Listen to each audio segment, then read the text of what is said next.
I would play Triskaidekaphile there, but I want to keep open mana for the Disdainful Stroke. We can Time Warp. We can Disdainful Stroke to Time Warp. And we draw a card off of that. They're not going to like it when we play our Time Warp. Oh yeah, that feels good. What's up guys, welcome back to the channel. It's Gnome here, and today we're checking out Unesh Criosphinx Sovereign. This is one that I wanted to do for a while, but I didn't want to do Sphinx typo just because there's not a lot of good Sphinx. But we do have quite a bit of the good ones. Serum Sovereign, Scholar of the Lost Trove, Riddle Master Sphinx, Dream Eater, Master of Winds, and Defiler of Dreams. These are going to be the Sphinxes that we have in the deck. This isn't a Mask with Nexus deck, this is a control style deck. And when I made this, the goal of the deck was to win with something like Jacewood or Mysteries by drawing cards in our deck, but we have none. But this ended up turning into a deck where we can win just by playing our Sphinx spells and just drawing a ton of card advantage with Unesh and our other cards in the deck. So the deck is really solid, and I really like this kind of mono blue play. Mono blue is just turning into one of my favorite colors to play. And not the artifact kind of mono blue. I'm talking about the control style. And you'll see in some games that this deck can be quite annoying, especially when we start flickering stuff with Displacer Kitten. But flickering with Displacer Kitten is already annoying, so I don't know. You guys get the picture. This deck is a lot of fun. Hopefully you guys liked it. If you did, hit the like button, hit the subscribe button, and I'll see you guys in the next one. All right, we're up against Sauron of many colors, and I really like this hand actually. We have 2 ramp spells. Jace of Perfected Mind can draw some cards a little bit, but I don't know, Jace against this kind of commander might end up being worse for us. I might actually mill ourselves if we look the -2 ability. All right, let's go play the mountain. They play Forsaken Crossroads on the black. Scry one to the top. Goes us, we're gonna play Mind Stone. Goes to opponent, they're gonna play Search for Ascanta. Pretty good start for them. Play the Midnight Clock. I don't know why I say let's see, but because we could, they don't have no mana up.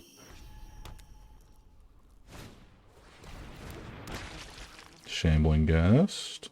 There's a bunch of different ways you can make Saruman in many colors. Let's see what kind of build they've got going for it. Let's play File of Galadriel. We're just here to ramp, baby. We're just here to ramp. Can we play Jace of Perfected Mind? And they allow it. So we're gonna +1 Jace. And you know what? I'm gonna play this tapped. I wanted to keep it so that way we can just draw a bunch of cards next turn, but we have the Flow of Knowledge, which will draw us quite a bit of cards. Well, maybe not. No. Oh, they don't get rid of the Flow of Knowledge. Okay, that's good. Guess they're gonna keep open mana to counter my Unesh. Become subdued. Which I don't know if I like. You know, I'm just gonna pass. I'd rather draw the cards with the Flow of Knowledge than have them counter something. They play this. Turn target spell. There's nothing to return because nothing's on the stack. I think maybe opponent didn't realize that. I don't know. Maybe they did. Maybe they're just playing it just to play it. All right, let's Flow of Knowledge. Oh.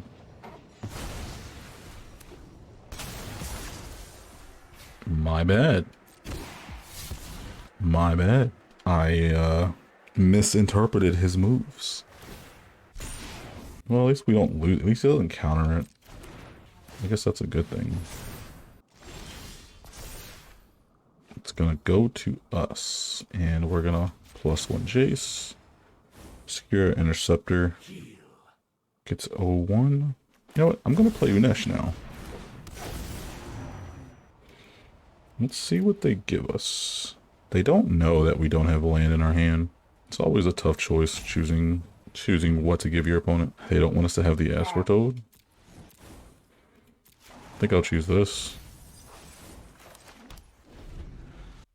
Give us more islands, please. Thank you.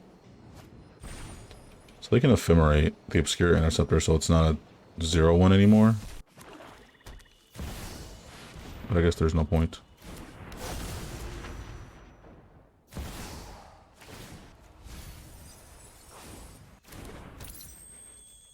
Each opponent mills 2 cards. One or more cards are milled this way. Exile target enchantment. And so our sorcery spell for equal or mana value from that spell from an opponent's graveyard. Okay, so that's right. They do our graveyard. For some reason, I was thinking they do theirs. Like they place cards from their graveyard. I don't know what I was thinking. Obscure Interceptor. Our plans are beyond your Okay, let's put the Witness Protection. Let's get rid of the Flow of Knowledge. Let's play the Magic Mirror. And let's start swinging, baby. 2 cards in hand. What could they be? Shieldred is one of them. Okay, let's get rid of Unesh, because we can just replay it next turn. It seems like we're going to get a fresh hand. don't understand what's important. We're going to get a fresh hand from the Midnight Clock. Dream Eater. I'm going to play this. I'm going to play Dream Eater because we're going to shuffle our hand and graveyard back into our library. Go for the throat. That was their last card in their hand, huh? Doesn't really matter what we put in our graveyard. Let's return the... guess it doesn't really matter. Guess the Search Force Kanto. And we'll have the Shieldred get -3/-0. You can be made to obey. And we're gonna draw 7 cards. Oh, look what we drew. Flow of Knowledge. This is basically what the deck wants to do. It just wants to stall the opponent. Oh, they had enough to kill Jace. Nothing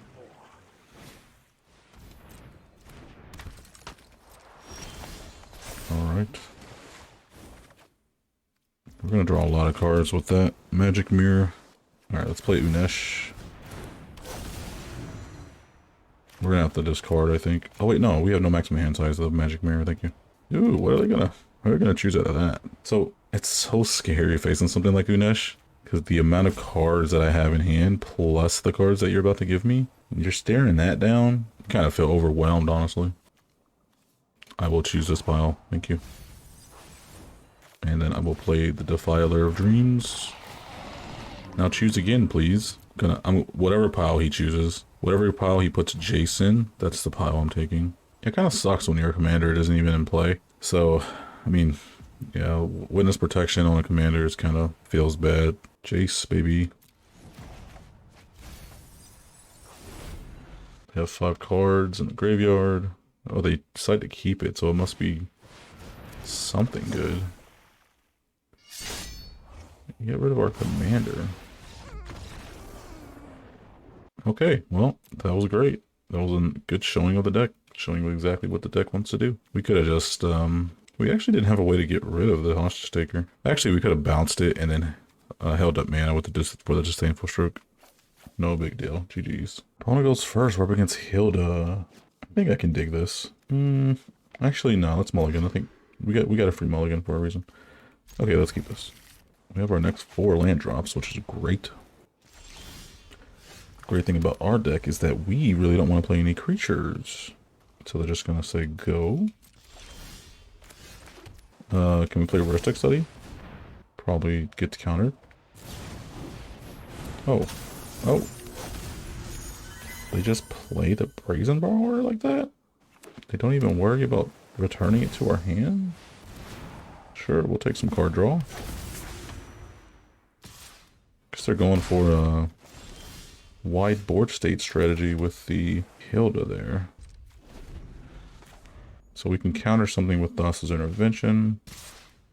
The thing about Hilda is your opponent needs creatures to activate Hilda's abilities. Too bad for her, we don't play that many creatures. That's got to get countered. That's gotta get countered. Don't want them having all that advantage now, do we? I would play Triskaidekaphile there, but I want to keep open mana for the Disdainful Stroke. We can Time Warp. We can Disdainful Stroke to Time Warp. And we draw a card off of that. They're not going to like it when we play our Time Warp. Oh yeah, that feels good. Bounce Hilda.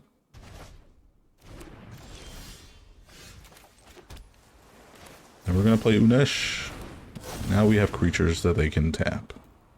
That's the thing that makes Hilda so dangerous though sometimes, is that when you're low on life, being able to tap your opponent's creatures down is like very good. Your opponent can put up a bunch of creatures, but then if you can tap them all down, well, then you're just screwed.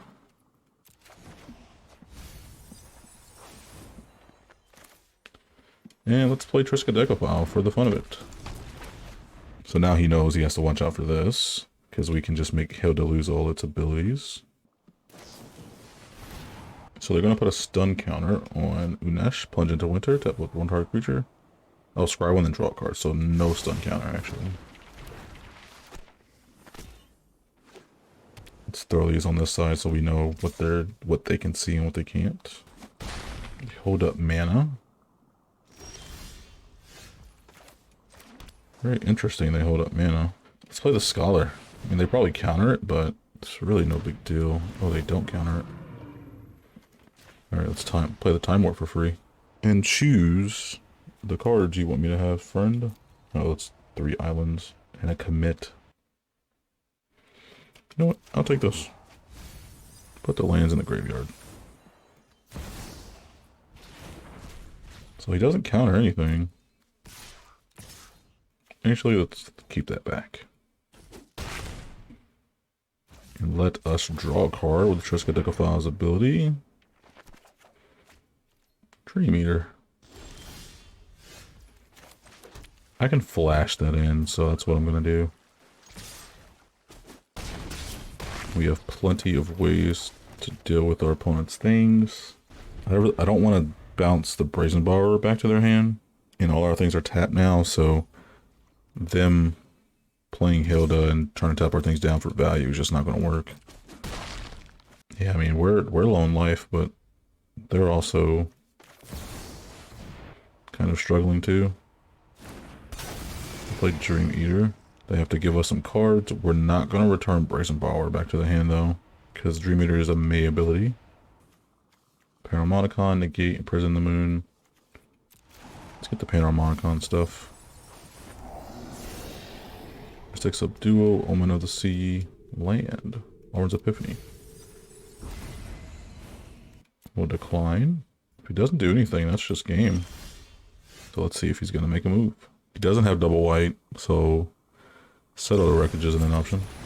We're going to tap 2 creatures. Can negate that. Yeah, I think we win here.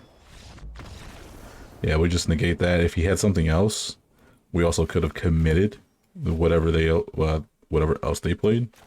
So yeah, I think we had that game locked down. Hilda's only good if you can stick Hilda reliably, and we just had a bunch of control things to keep it off board. GG's. We're up against Joda Archmage Eternal. Oh, I think I've played this guy before. Ghost? Yeah, I remember that name actually. I think I actually played this commander he was playing. I think he was playing the same commander. Okay. Mulligan? I guess this is a keep. Yeah, they actually use Joda for... They like to play the high cost stuff for the 5 mana. They play Joda like Joda's meant to be played. I wonder if they play this Joda, because I don't know if this Joda is in Hellq. There's a couple 5-color commanders that aren't in Hellq. And I wonder if they play this one, because it just simply isn't in Hellq. This one's not that strong if you can keep it off the board, but then again, I mean, if you're playing your high cost stuff for 5 mana, then chances are you're not that far away from playing like a 7 to 8 mana spell if you have 5 mana to spend. They usually play like the ultimatums, Ruinous Ultimatum, Genesis Ultimatum, Emergent Ultimatum, all that fun stuff.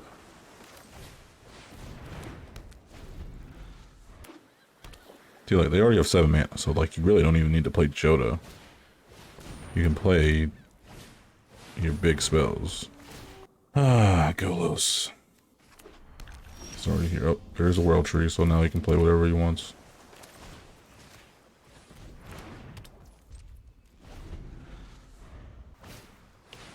Here comes Joda, so now he can play, yep, he's 5 mana, so play whatever he wants. Silver Dragon. Can bounce that.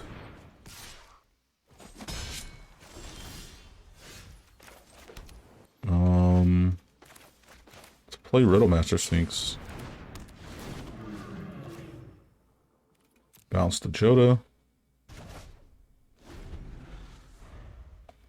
In all fairness, our deck is really the fair deck. Oh, great. Shielded. Yeah, I have to play.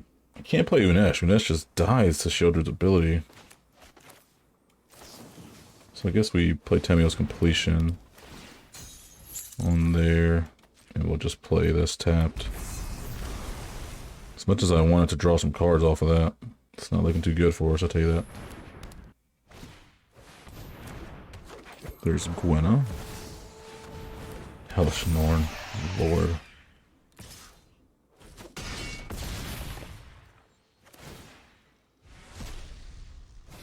Yeah, it's not looking too good. Yeah, that's just game. Nothing we can do. 5-color good stuff.